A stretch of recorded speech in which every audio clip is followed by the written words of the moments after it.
자연지능이 높으면 동식물과 대화할 수 있을까? 작은 점을 이어 밝은 별을 만드는 곳, 그 사람이 잘할 수 있는 것을 찾는 데 도움을 주는 검사라고 할 수 있습니다. 별당소의 태진미 교수입니다. 안녕하세요. 오늘은 여러분들과 함께 자연지능에 대해서 설명해 드리도록 할게요. 여러분, 자연지능이 높은 사람으로 누가 떠오르시나요? 어떤 분이 저한테 그런 이야기를 하시더라고요. 자연지능의 끝판왕은 백설공주 아니에요? 이러시더라고요. 혹시 여러분 만화 그 백설공주의 그 모습이 연상이 되세요? 백설공주가 나무하고도 새하고도 그리고 토끼하고도 다람쥐하고도 얘기하는 그런 장면이 나와요. 네, 맞아요. 네, 자연지능 동물 이해 또 식물 이해하고 아주 관련성이 있어서 요즘에 개 박사님, 개통령으로 통하시는 유명인도 계시죠. 이처럼 오늘 자연지능에 대해서 설명드릴 텐데요. 자연지능이 뭘까요? 준비된 자막을 한번 살펴봐 주세요. 자연지능은 자연에 대해서 민감하게 느끼고 또 자연을 이해하는 능력, 동물을 이해하고 식물을 이해하고 또 환경에 대해서 탐구하는 능력이 종합적으로 반영된 개념입니다. 그래서 하워드 가드너 박사도 8가지 다중지능 중에서 가장 마지막으로 포함시킨 지능이 자연지능이에요. 물론 한 가지 더 있어서 영성지능도 있지만 객관적으로 영성지능에 대해서는 입증을 다 끝내지 못해서 현재까지 전 세계적으로 8개 다중지능에 대해서 검사 도구들이 만들어지는데요. 자연지능은 많이들 저게 무슨 지능이야, 풀하고 뭐 나무하고 띠누는 저게 무슨 지능이 되긴 할까 하고서 이렇게 생각하시는데요. 굉장히 중요한 지능으로 급부상하고 있는 지능입니다. 자, 그러면 자연지능을 구성하고 있는 4가지 요인에 대해서 하나하나 여러분들께 소개해 드릴게요. 자, 첫 번째 자연지능은 자연이해라고 볼 수 있습니다. 자연이해는 자연 감수성하고도 관련이 있는데요. 오늘 우리 사연자님이 너무 재미있는 이야기를 주셨어요. 자연인, 나는 자연인이다에 나오는 사람들이 있잖아요. 산에서만 살고요. 그러면서 흙 파먹고 나무 파먹고 뭐 이러면서 살고 있는데 이분들 자연지능이 높은 건가요? 여러분 어떻게 생각하세요? 네, 맞아요. 자연지능이 높은 분들이 자연에서 편안함을 느끼고 그리고 자연이 너무너무 좋게 느껴지다 보니까 비교적 그렇지 않은 분들에 비해서 자연에서 머무는 시간들이 더 높을 가능성이 있죠. 그래서 자연 이해는 자연에 대한 관심, 이해, 민감성, 감수성 이런 것들을 표현하는 거라서 여러분들이 잘 알고 계시는 나는 자연인이다 라는 곳에 나오는 이런 많은 분들이 자연 이해 파트에서 좀 더 일반인들에 비해서 점수가 높을 가능성이 큽니다. 자연 이해가 높은 분들은 뭐 동식물 뿐만이 아니라 자연 현상들을 주로 이야기하는데요. 봄, 여름, 가을, 겨울 그리고 낮과 밤 그리고 어떤 일기의 변화라든지 이런 것들 있죠. 자연 현상들에 대해서 더 잘 아는 분들. 오늘 날씨가 이런 거 보니까 아마 저녁 때쯤에 비 오겠다 하고서 굉장히 느끼는 분 있잖아요.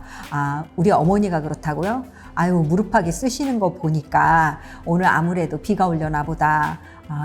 네, 거기도 해당이 될 수 있나요? 이런 말씀을 드리기가 참 민망하긴 한데 자연 현상에 대해서 이해하는 부분들이 높으신 분들을 자연 이해 지능이 높다라고 봅니다. 네, 그 다음에 동물 이해. 개 박사님, 개통령으로 통하는 강형욱님 알고 계신가요? 어쩜 저렇게 개의 속성을 잘 알고 개가 무엇을 원하는지 어떻게 훈련을 시켜야 하는지 개와 교감하면서 이런 부분들을 잘 소통하는 능력들이 일반인에 비해서 더 높죠. 이런 분들은 동물 그리고 또 특정 동물에 대해서 더 그럴 가능성이 있는데요. 요즘에는 이런 민감성이나 이런 교감 능력이 많이 중요해져서 상당 부분 그 어떤 동물에 대한 그 동물의 권익이 많이 예전에 비해서 올라가 있잖아요.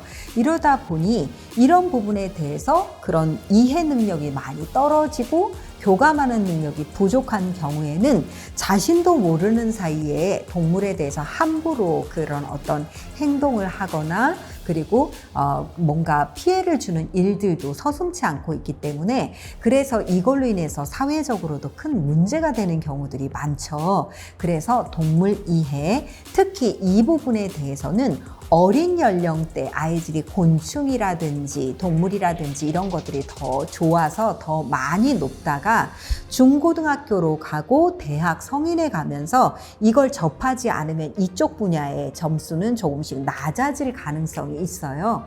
그러나 어쨌든 근본적으로 여러분들이 동물과 교감하고 그리고 동물에 대해서 관심이 많고 더 알고자 하는 탐구심이 있다라고 한다면 동물 이해 쪽에 점수가 높을 가능성이 큽니다. 세 번째는 식물 이해죠. 같은 맥락에서 여러분들은 집에서 화초 잘 키우시는 편이세요? 저의 경우는요, 뭐 예를 들어서 연구실에나 뭐 제 집에도 누군가가 줘서 또는 선물로 보내주신 난초라든지 굉장히 귀한 식물들이 많이 있는데 다 죽이고 말았어요. 이런 사람 있죠. 식물에 대해서 굉장히 잘 알아서 식물들을 정성껏 잘 돌보기도 하고 신기하게 그분이 돌보면 굉장히 많은 그런 좋은 그 열매도 맺는다든지 이런 분들 식물 이해가 좋은 편이시죠. 그래서 저희 주위에는 식물 집사 그리고 동물 집사들이 요즘에 아주 굉장히 많아지고 있는데요. 이런 분들은 식물 이해 쪽이 그런 관계가 있다라고 보시면 좋겠습니다. 네 번째 요인이 환경 탐구입니다. 환경 탐구는 요즘에 여러분 환경 문제 굉장히 심각하게 부상하고 있죠. 앞으로 우리 지구 그리고 우리 모두가 더불어서 지속 가능한 발전을 이루기 위해서는 더 이상 이것은 알아도 되고 몰라도 되고 이런 것이 아니라 자연과 함께 환경이 어떻게 변화되고 있는지 이 환경에 대해서 민감하게 느끼고 그리고 내가 실제로 환경의 어떤 주체로서 적극적으로 반영을 하고 있는지 이런 부분에 대해서 좀 더 민감하게 어떤 태도적인 부분, 관심 그리고 능력과 그리고 실제로 수행을 갖고 있는지를 이렇게 이 지표로 삼고 있습니다. 외국에서는 특히 이 환경 문제와 관련된 지능들을 굉장히 강조하고 있고요. 우리나라에서는 이게 다소 생소할 수 있으나 자연지능, 우리 사연자분이 이렇게 질문을 하셨는데 요즘 환경 문제와 지속가능 발전이라는 키워드가 사회 이슈인데 자연지능이 과거보다 더 요구될 수 있을까요? 네, 설명해서 말씀드렸는데 네, 그렇습니다. 아주 급부상을 할 거라서 우리 자녀들이 다른 사연자분이 질문해 주신 거랑 같은 맥락이라 제가 말씀드릴게요. 초등학생 이하의 자녀를 키우는 엄마 입장에서 요즘 대부분이 도심에 살고 있는데 지금 자연지능은 사실 중요도가 다른 지능에 비해서 떨어져 보인다. 자연지능이 높으면 좋은 이유나 구체적인 사례가 있을까요? 라고 얘기를 해주셨어요. 네, 여러분들이 이 지금 다른 논리수학지능이나 언어지능에 비해서 자연지능은 몰라도 될 것 같다. 시골에 살 것도 아닌데 이렇게 사연자님처럼 생각하실 수 있어요. 그런데 이 자연지능이야말로 최근에 인간의 생존과 더불어서 자연이 굉장히 중요하다라는 걸 알다가 보니까 이제는 같은 예를 들어서 내가 어떤 공간을 꾸미더라도 자연 친화적으로 그리고 어떤 우리가 가게를 하나 연다 하더라도 아니면 어떤 시설물을 설치를 한다 하더라도 그 자연과 더불어서 지속 가능하게 함께 그 자연 경관을 잘 활용하기도 하고 보호하기도 하면서 있어서 이것에서 잘 이 어우러져서 효과적인 그런 성장을 할 때 사회에서도 그것들을 더 인정하기도 하고 더 다양한 형태의 발전을 불러일으킬 수 있는 것들이 많이 있어요.